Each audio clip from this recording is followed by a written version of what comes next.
Parce que bien sûr qu'avant de vous l'apporter à vous, je me la suis prêchée à moi-même, la parole. Parce que la parole, elle parle tout le temps. La parole, elle nous concerne tout le temps, la parole. Parce que c'est la parole de Dieu, c'est la bouche de Dieu.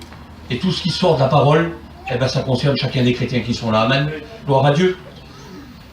Et puis, je vous le dis plus maintenant, vous savez que je mets des titres, c'est un message à la force de vous le dire, vous le savez.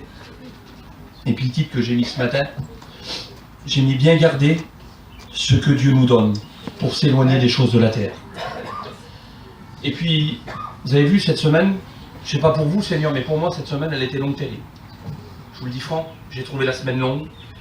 Et puis j'ai été béni dans mon cœur quand les frères ils ont pris l'initiative de dire on va se réunir tous les jours à 2 heures là, parce que Seigneur, faut qu'il y ait quelque chose qui se passe.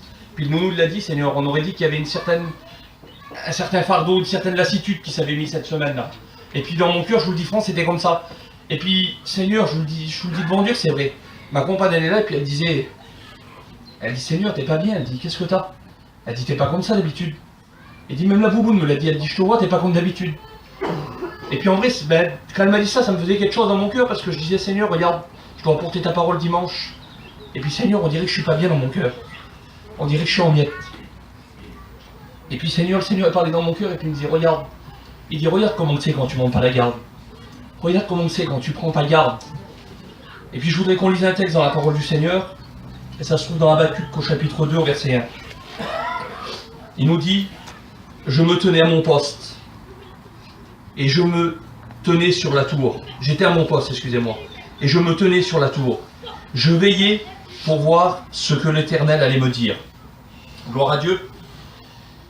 Et puis des fois, Seigneur, on n'est plus à notre poste. On n'est plus à notre poste des fois. Il semblerait des fois, Seigneur, qu'on ne monte plus la garde. Et puis à ce moment-là, il y a quelque chose qui se passe. Le diable, il vient nous attaquer. Et puis c'est ce que le nounou, il a dit l'autre fois, il dit Seigneur, il semblerait, j'ai retenu ce qu'il a dit, il a dit, même moi Seigneur, je me suis peut-être laissé avoir par le diable. Puis c'est vrai Seigneur, même qu'on est des serviteurs de Dieu, on est comme vous, nous. Le diable il vient nous attaquer pareil. Et puis des fois Seigneur, si on ne monte pas la garde, si on n'est pas à notre poste, alors Seigneur c'est difficile de combattre. Et puis, être à notre poste, ça veut dire tout simplement pas baisser sa garde. Et puis je pensais ça dans mon cœur, et l'autre fois j'en avais touché un mot l'Isaac. Parce que je l'avais apporté ce mot-là dans un message que j'avais déjà apporté, et puis il y avait cette phrase que j'avais retenue. Je dis Seigneur, un boxeur, quand il est sur le ring, vous avez vu un boxeur, vous avez déjà vu des matchs de boxe, Seigneur, ça peut être le plus grand boxeur de la terre. S'il baisse sa garde, si à un moment il baisse sa garde dans le combat, son adversaire peut le mettre KO. Et puis avec le Seigneur c'est comme ça.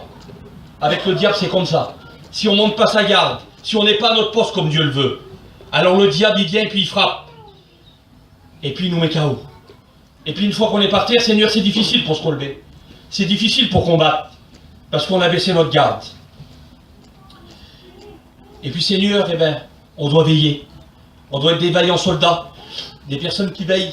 Des personnes qui font attention. Qui restent à notre poste. Alléluia. Amen. Et puis vous savez, je pensais à ça, Seigneur. Vous n'avez pas un bout de papier, les frères, des fois. Et puis, je pensais à ça, je disais, Seigneur, quand on est à notre poste, et qu'on fait attention, merci Seigneur, tout va bien. Mais quand on baisse notre garde, le diable c'est là qui vient, et puis il essaye de prendre ce que Dieu nous a donné. Il essaye d'enlever ou de nous faire oublier ce que Dieu nous a donné. Et puis vous savez, mon cher garçon, Seigneur, je vous le dis franc, bien sûr que je me fie à la parole du Seigneur, mais les textes, j'ai du mal à les retenir. Et cher garçon, je vois beaucoup la nature. J'aime la nature, et puis Seigneur, quand je regarde la nature, le Seigneur me parle. Et puis là, tous les matins, vous avez vu, je pars au marché, et puis souvent de fois, je vais dans l'île, et puis je prends le pont. Puis je disais à mes petits, je dis Seigneur, je dis comment c'est vilain. Alors mes petits, il dit quoi papa? Il dit qu'est-ce que tu dis mon père? Je dis la merde, je dis que c'est pas bon mon fils. Je dis regarde comment c'est vilain. Gigi, elle se retire, et puis vous avez vu, Seigneur, vous avez passé sur le pont. Quand la mer elle se retire, Seigneur, on voit toute cette boue, on voit les huîtres, on voit les moules, on voit tout ce que vous voyez, tous les crustacés qui sont là, et puis il y a surtout des vilaines algues, puis il y a des choses qui sont pas belles. Et c'est la marée haute, la marée basse. Ça. Et puis des fois, Seigneur, eh ben, c'est comme ça aussi dans notre vie. Il y a des marées hautes et des marées basses. Puis quand la marée basse, elle vient, ah ben alors Seigneur, eh ben, il y a toutes des choses qui apparaissent. Toutes des choses vilaines. Et puis vous savez, l'eau, elle nous représente la bénédiction. Mais quand il n'y a plus d'eau, alors il n'y a plus de bénédiction. Puis quand il n'y a plus d'eau, ben, on voit toutes les vilaines choses. Et puis le diable, c'est à quoi qu'il sert, lui? C'est à nous faire voir les vilaines choses. À nous faire voir ce qui ne va pas. À nous faire voir ce qui ne marche pas. À nous faire voir ce qui va pas dans la mission. On ne regarde plus les bonnes choses, nous. On ne regarde plus les bénédictions. On regarde ce qui ne va pas. Ben ça, c'est les marées basses. Mais ce matin, ce qu'il voudrait Jésus, lui, c'est avoir les marées hautes. C'est avoir la bénédiction. C'est avoir l'eau. Seigneur, alors si on est béni, Jésus, on risque rien. Parce que si on est béni, eh ben on regarde qu'il y a la bénédiction. Alléluia. Et puis, pour débuter mon message, je vais vous dire une petite expérience que j'ai eue. J'ai fait une expérience à dépasser avec Dieu. Puis maintenant, j'en parle d'expérience, mais à cette époque-là, Seigneur, je vous le dis franc, ben pour moi, c'était dur. Et puis vous avez vu, l'année passée, on est parti en mission ensemble, et puis je me suis régalé en vérité. Et puis quand on est parti de la mission, je suis parti, puis là, on est parti sur Saint-Étienne. Et puis là, Seigneur, je ne sais pas ce qui m'est arrivé. Mais je me suis retrouvé, Seigneur, que je ne savais plus comment faire. J'étais en miettes dans mon cœur. Puis je me sentais inutile. Il semblait que le diable, il me faisait voir que les vilaines choses. Il me disait, tu vois, t'es comme ça, t'es comme ça, t'es comme ça, t'es comme ça. Et puis t'y arriveras pas. Puis à un tel point que c'est arrivé, je vous le dis franc, j'ai rien à cacher devant Dieu, Dieu connaît tout. Et à un tel point que j'ai dit, Seigneur, j'ai dit à elle, j'ai dit, Seigneur, ça continue, ma femme, je pourrais pas continuer. Je dis, je peux pas rester comme ça, Seigneur. Et puis, sois béni Dieu. Il y a eu une rencontre des prédicateurs, et puis j'ai été à la rencontre des prédicateurs, et puis en vérité, je vous le dis franc, les frères Saint-Étienne m'ont appelé pour venir avec eux, mais j'avais pas envie d'y aller. Puis j'y étais moi.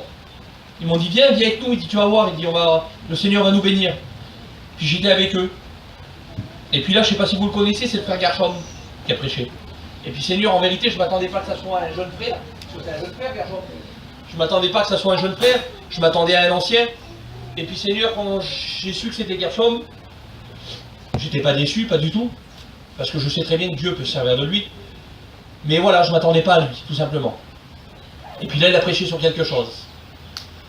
Il a dit qu'il ne fallait pas déplacer les bornes de nos anciens.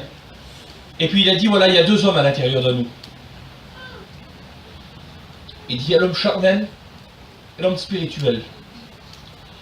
Et puis ça rentrait dans mon cœur. Et il dit, cet homme charnel, là, il dit, il faut le faire mourir.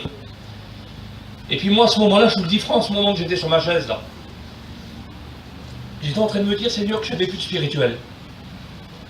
Je voyais que l'homme charnel qui était en moi. Et puis je me disais, Seigneur, à quoi que ça sert que j'apporte ta parole?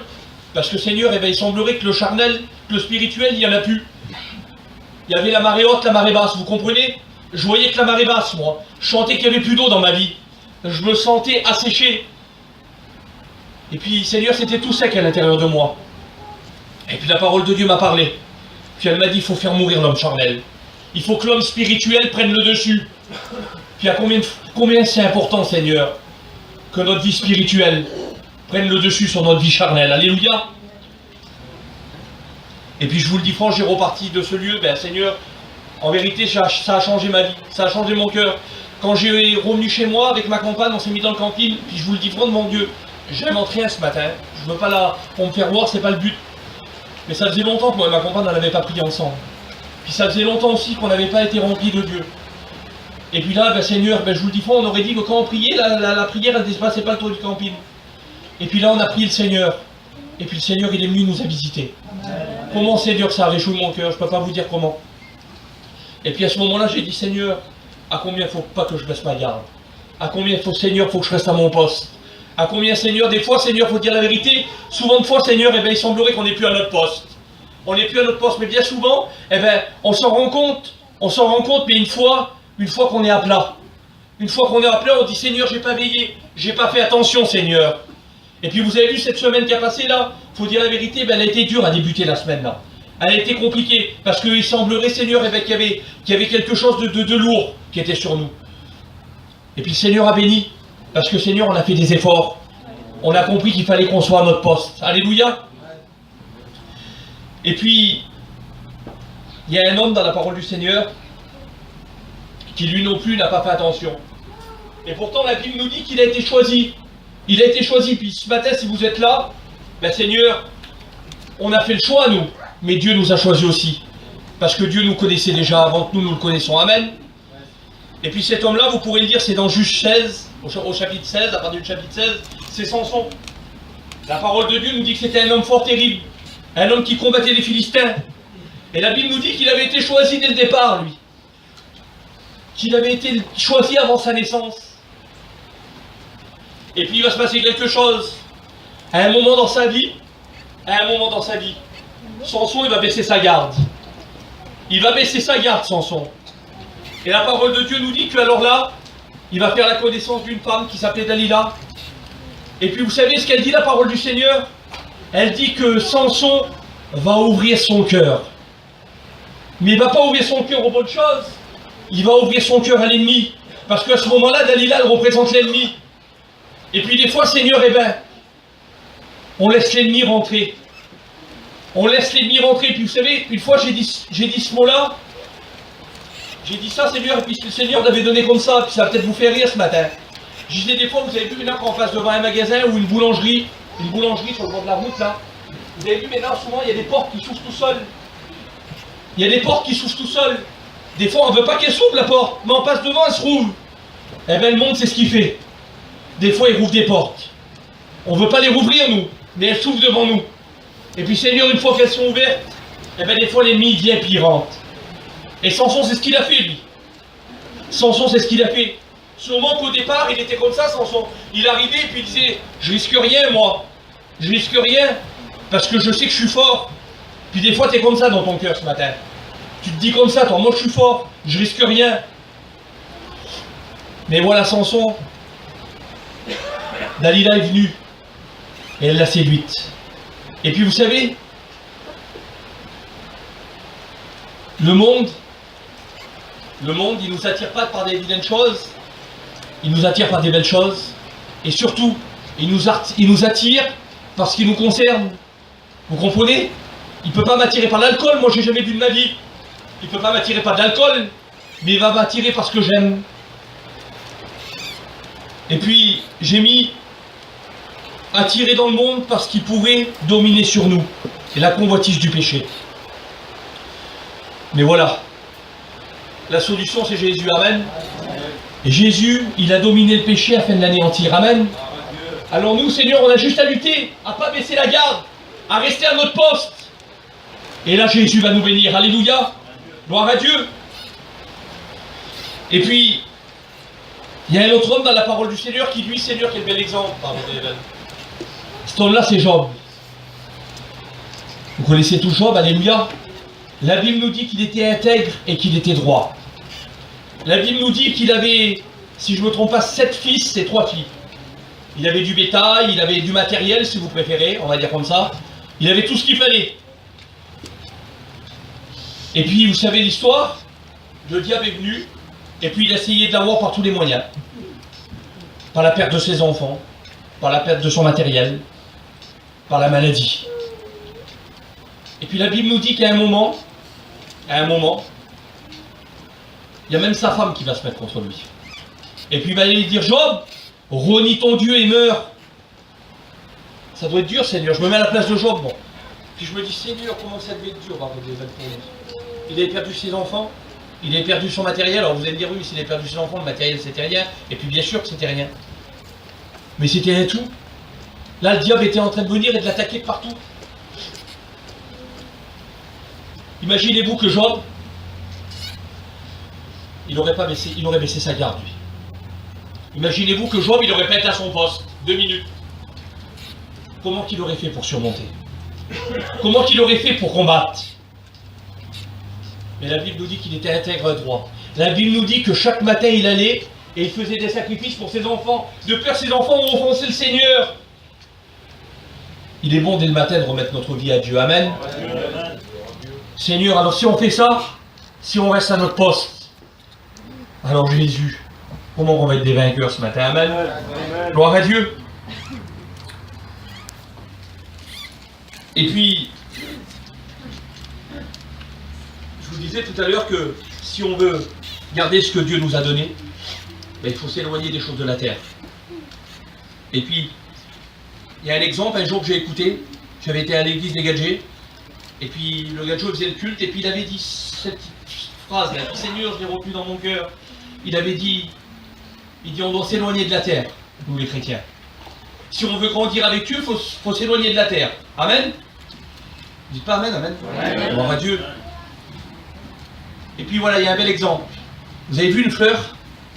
Une fleur, quand on la plante dans la terre, quand on la plante, eh bien Seigneur, il faut dire la vérité, c'est une petite graine qu'on met dans la terre, et puis tant que la fleur n'est pas sortie de la terre, on ne la voit pas, on ne peut pas dire si elle est belle, si elle sent bon, elle n'a pas de parfum, elle n'a pas d'aspect, on la reconnaît pas. Mais dès que la fleur elle commence à s'éloigner de la terre, là elle commence à prendre une bel aspect. Elle est belle, elle est belle à vue des yeux, et puis surtout elle dégage une bonne odeur. Amen. Vous avez vu, il faut dire la vérité, il n'y a pas plus beau qu'une fleur. Regardez, ça c'est des fleurs factices. Il n'y a pas d'odeur, il n'y a rien qui se fait. Et puis toute sa vie, cette plante-là sera de la même grandeur. Mais vous prenez des fleurs qui sont plantées dans la terre, là, plus elles vont grandir, plus elles vont être belles. Amen. Amen. Et puis, une fleur, si elle veut être belle, eh bien tout simplement, elle va en direction du ciel. Elle ne va pas en direction de la terre. Et un chrétien doit être comme ça.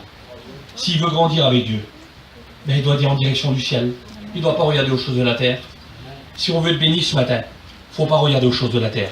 Il faut regarder au ciel. Amen. Amen. Gloire à Dieu. Et puis, il y a un texte dans la parole du Seigneur, et ça se trouve dans Ézéchiel, au chapitre 3. On va le dire ensemble, Amen. Vous connaissez tous ce texte.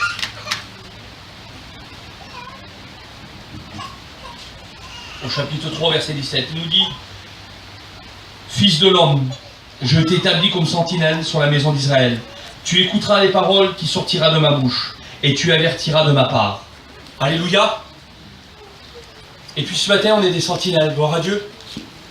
On est des sentinelles de Dieu. On est des personnes qui veulent garder ce que Dieu nous a donné. Amen. Et puis je regardais ce qu'une sentinelle voulait dire. Et puis une sentinelle, ça veut dire garder une place, un camp ou un palais. Garder une place, Seigneur. Alors ça veut dire quoi? Ben moi, je veux garder ma place dans le ciel. Je veux faire attention à ma place avec Dieu. Parce que Jésus m'a donné une place. Mais c'est à moi de la garder. C'est à moi d'y faire attention. C'est à moi de marcher comme l'Évangile veut, comme Jésus veut. Amen. Il nous dit un camp. Seigneur, je dois faire attention à mes frères et mes sœurs. Quand mon frère il va pas bien, quand ma sœur elle va pas bien, ben Seigneur, je veux aller l'aider moi spirituellement. Je veux aller prier avec elle. Je veux aller prier avec lui. Parce que c'est le but d'un chrétien. Amen. Gloire à Dieu. Alors si je suis à mon poste, Seigneur, et si je monte la garde, ben tout ça je vais y faire attention. Mais si, Seigneur, je suis pas à mon poste, si je ne monte pas la garde, moi, comment je peux faire attention si ma soeur elle va pas bien ou mon frère il va pas bien? C'est pas possible. Alors Seigneur, je veux me tenir à mon poste. Je veux être une sentinelle de Jésus. Alléluia. Gloire à Dieu. Et puis je vais aller dans la parole du Seigneur, et Dieu m'a béni hier, et puis je vais vous dire l'expérience que j'ai fait parce que c'est important de le dire. Hier matin, j'ai pris mon camion, et puis j'ai pas été au marché. Puis j'ai dit Seigneur, j'ai dit elle me dit tu vas au marché? Elle m'a dit non. Et je vais aller lire un peu, je vais aller me mettre dans les bois et puis je vais aller lire. Puis c'est ce que j'ai fait. J'ai pris mon camion, puis j'ai parti. Puis j'ai pris le Seigneur, et puis j'ai lu la Bible jusqu'à peu près 1h, 1h30 d'après-midi. Puis après, j'ai revenu là. Et puis, vous savez, la crainte de tout serviteur de Dieu, quand on prêche l'évangile, ben Seigneur, c'est Seigneur, pourvu que ça ne vienne pas de moi. Pourvu que ça soit vraiment de ta part. Donne-moi, Seigneur, être attentif à ce que je vais dire de ta part. Puis hier, j'ai fait cette expérience. Et la Patricia qui est là, et puis Seigneur, je le dis parce que ça a béni mon cœur. J'étais sous ma bâche, et puis la Patricia, elle a passé comme ça, qui avait là beaucoup vers moi. Et puis, pendant qu'elle passait, la Patricia, j'étais en train de dire, Seigneur, j'ai tu vois cette femme qui passe. Ben, si c'est de ta part que je parle demain, ben, je veux que tu l'envoies vers moi, et puis qu'elle me dise un mot, Seigneur, qui me prouve que je parle de ta part. Et puis la Patricia, elle marchait, puis quand elle a vu la bourgogne vers moi, elle s'est arrêtée, puis elle est revenue. Puis quand elle est revenue, je vous le dis fort, j'étais convaincu dans mon cœur qu'elle allait me dire quelque chose. Puis je dis Seigneur, je dis, elle va me parler, là, elle va me parler. Puis là, elle est venue, puis, et puis elle m'a regardé, puis j'ai dit, rien à me dire, Patricia. Et elle m'a regardé, puis non, j'ai rien à te dire. Puis je me dis franc, je dis Seigneur, non, moi je dis Seigneur, et non, c'est pas ça. Alors après, en vérité, ben, je me dis franc, hein, toute la journée, toute l'après-midi, j'étais tourmenté. Puis parce que Seigneur, j'ai alors Seigneur, que je vais te dire, Seigneur, si c'est pas de ta part que je parle, alors Seigneur, ça sert à rien, Seigneur d'amour. Alors je me mettais dans mon camping, je disais, je priais, puis c'était toujours pareil. Et puis le mot là, il revenait toujours, gardez ce que Dieu nous avait donné, gardez ce que Dieu nous avait donné pour s'éloigner des choses de la terre. Et puis Seigneur, après, le Seigneur me montrait quelque chose. Et puis avant que je vous dise ce que j'ai vécu avec la Patricia, l'expérience, ce qui s'est passé, c'est que dans la semaine, le Gassen, j'étais vers lui, puis je lui parlais. Puis vous savez, je vous le dis, dans mon cœur, ça me bénit, parce que des fois, nous, on ne se rend pas compte, mais Dieu sert tout le monde pour son serviteur. Il sert tout le monde, des fois, pour bénir les cœurs. Et puis, le Gassen, il me faisait voir son petit camping de cuisine en photo. Et puis, il me disait, regarde, c'est mon camping de cuisine. Vous voyez, Seigneur, on verrait, c'est un camping de cuisine. Il n'y a rien de spirituel là-dedans. Et puis, je vais aller chez les beaux, ton camping. Puis, il me dit, regarde, mon cousin, il dit, je me suis mis un feu à bois dedans. Et puis je dis, Seigneur, quelle beauté. J'ai dit, moi aussi j'en ai un feu à bois. Il dit, regarde, il dit, celui-là, il dit, il a une vitre, et puis il croyait avoir une photo, et puis il m'a fait voir une caméra de son camping. Il n'aime pas son camping, lui. Et puis, il m'a fait voir la caméra, et puis vous savez ce qu'il avait fait? Il avait rempli son bois de feu, son feu, pardon, de bois. Et puis là, il y a la vitre du feu, là, bois, là. Et puis là, il regardait le feu brûler. Et puis on entendait le bois qui craquait. Et puis moi j'ai dit ces mots-là, je ne sais pas si ça rappelle, j'ai dit t'as vu, j'ai dit Seigneur, j'ai dit quel foyer qu'il a ton feu. J'ai dit Seigneur, il a un gros foyer pour mettre plein de bois dedans. Il me dit oui c'est vrai. Et puis quand je disais ça, et puis quand je regardais ce feu-là, le Seigneur me parlait dans mon cœur. Il était en train de me dire, tu vois ce que c'est de garder? C'est le feu qui brûle. C'est le feu qui brûle à l'intérieur de nous. C'est comme ça que je vous veux. C'est un feu qui brûle. C'est un foyer débordant d'amour. Un foyer débordant de feu pour moi. Un foyer qui ne s'éteint pas. Une vie qui ne s'éteint pas avec moi. Parce que la Bible, elle nous dit que l'Éternel n'éteint pas le lumignon qui fume en nous. Amen. Puis des fois, Seigneur, il semblerait que ce feu, on le laisse se déteindre. On le laisse se déteindre. Mais il y a encore des braises. Et Jésus, ce matin, il doit ranimer la flamme. Et puis je pensais dans mon cœur, et puis je vais en venir à la Patricia. Je pensais dans mon cœur, il y a un feu dans la Bible. Un feu qui était magnifique, qui représentait la présence de Dieu. Et ce feu-là, il s'appelait Shekinah. Amen. Et la Bible nous dit que, dans Exode au chapitre 40 au verset 34, il nous dit que le peuple, il gardait, il était attentif. Parce qu'il nous dit que quand la Shekinah était là, alors le peuple, il se devait d'être là aussi. Et puis des fois dans cette semaine, Seigneur, je le dis en vérité, parce que c'est pas parce que c'est moi qui prêche aujourd'hui, on a eu des réunions magnifiques dans cette semaine. Et puis la Shekinah, elle était là. Et puis des fois, Seigneur, notre cœur, il n'était pas là. Et hier, la Patricia, elle est venue vers moi, et puis elle m'a dit ça, et puis elle me dit, j'ai rien à te dire, moi. Puis dans cette journée, Seigneur, je vous dis, j'étais un peu soucieux, pas tourmenté, mais soucieux. Et puis hier soir, il y a eu des baptêmes. Et puis, j'ai particulièrement ramené ma Bible, et puis quand elle est passée devant moi, la Patricia, elle a dit quelque chose. Puis je vous le dis, c'est pas commun, en vérité, comme j'ai dit aussi, le style, il me dit, c'est vrai, il dit, on voit que c'est Dieu qui parle, parce que quelle femme, elle dit, ça se trouve, les disciples, c'est même pas ce que ça veut dire. Et puis elle me regarde, elle me dit, demain matin, il y a la Shekinah qui va tomber du ciel. Je suis plus fort dans mon cœur, ça m'a béni. Parce que je dis, Seigneur, tu parles à tes enfants, mais il faut être attentif. Il faut garder ce que Dieu nous a donné. Et puis ce matin, Seigneur, eh bien, si on veut que le feu il tombe ce matin, si on veut que le feu il vienne dans nos vies, alors il faut savoir garder. Il faut être des sentinelles. Il faut être des personnes, Seigneur, d'être veillants. La Bible elle dit veiller, c'est prier. Afin de ne pas tomber en tentation. Afin que le diable il fuit loin de nous. Alors Seigneur, ce matin, il faut veiller. Il faut faire attention à ce que Dieu nous dit. Et puis, je vais terminer par une petite histoire et puis on va prier le Seigneur. Amen. Et puis vous savez, il y a une petite histoire qui nous parle d'une brebis. La parole de Dieu nous dit une brebis qui était têtue. Puis vous savez, Seigneur, il faut dire la vérité, des fois on est des têtus, nous. Des fois on ne veut pas écouter. Pourtant, Seigneur, c'est facile la parole de Dieu. La parole de Dieu, c'est oui et amen. Ce matin, c'est tout simple. Tu veux être béni, eh bien, garde ce que le Seigneur t'a donné. Tu veux grandir, sois attentif à Dieu. Le peuple, dans le désert, s'il voulait être béni, s'il voulait écouter ce que Dieu disait, alors il s'approchait du tabernacle. Il s'approchait du tabernacle et puis il était attentif. Quand la nuée de feu elle tombait sur le tabernacle, alors c'est que Dieu était là. Ben, ce matin, c'est comme ça. Dieu est présent. Alléluia. Alors c'est sûr, on ne le voit pas. On ne le voit pas de nos yeux. Mais on le ressent dans notre cœur. On le ressent dans notre cœur. Alléluia. Et puis, cette brebis-là, la parole de Dieu nous dit que un jour, un homme va venir. Il va venir vers un berger. Et puis, il va voir une brebis qui boitait. Une brebis qui boitait. Et puis, comprenez bien que si elle boite, c'est qu'elle a un problème. C'est pas normal. Et puis, cet homme, il va dire au berger, il va dire, voilà, qu'est-ce qu'elle a eu, votre brebis? Il dit, pourquoi qu'elle boite? Il dit, elle s'est fait mal, elle est tombée. Il dit, elle est peut-être tombée dans une crevasse, dans quelque chose. Et puis le berger va répondre quelque chose un peu de spécial, quelque chose un peu de pas commun. Il va dire non. Il dit, pas du tout. Il dit, elle n'est pas tombée. Elle ne s'est pas fait mal. Il dit, mais qu'est-ce qu'elle a eu, votre brebis, alors? Ben, il dit, je lui ai cassé la patte. Comment ça? Il dit, vous lui avez cassé la patte. Pourquoi vous y avez fait ça? C'est votre brebis. Vous l'aimez. Il dit, pourquoi vous y avez fait ça? Il dit, parce que c'était une brebis têtue. Quand je lui disais de venir à côté de moi, il dit, elle s'en allait au autre bout, là-bas. Quand on disait les autres brebis, elles suivaient, il dit, elle était toujours à l'opposé. Puis ce matin, des fois, on est un peu comme ça.